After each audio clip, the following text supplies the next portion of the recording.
Congress party చనిపోయిందన్న Peddireddy వ్యాఖ్యలపై రఘువీరారెడ్డి ఘాటుగా స్పందించారు. కూలీలు చేసేవారు కూడా మా గురించి మాట్లాడితే ఎలా అని ఎద్దేవా చేశారు.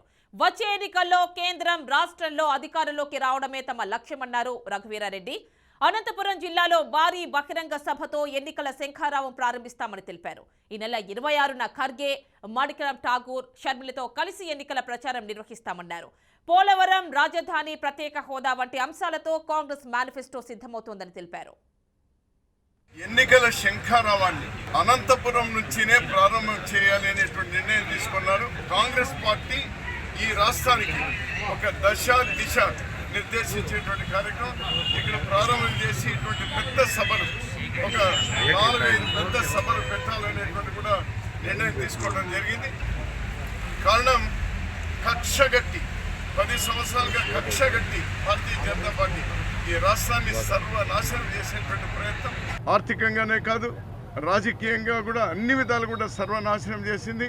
దురదృష్టం కొద్దీ ఈ రాష్ట్రంలో ఉన్న ప్రాంతీయ పార్టీలు పూర్తి కుమ్మక్కైపోయి మన రాష్ట్రానికి ఎనలేని అన్యాయం జరుగుతోంది. కాంగ్రెస్ పార్టీ ఇండియా కూటమితో వచ్చేటువంటి వాళ్ళందరితో కూడా మాట్లాడడం జరుగుతుంది.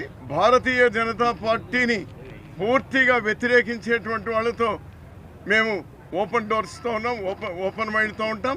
కాంగ్రెస్ పార్టీ ఓపెన్ మైండ్తో ఉంది. ఒక్కటి, ఈ రాష్ట్రంలో కాంగ్రెస్ వస్తేనే, కాంగ్రెస్ గెలిస్తేనే ఈ రాష్ట్రానికి మేలు జరుగుతుంది అని ఎన్నికల శంఖారావాన్ని అనంతపురం నుంచినే ప్రారంభం చేయాలి అనేటువంటి నిర్ణయం తీసుకున్నారు. కాంగ్రెస్ పార్టీ ఈ రాష్ట్రానికి ఒక దశ దిశ Vijayawada, Rajamundry, then Vijayawada, then Anantapur we had it.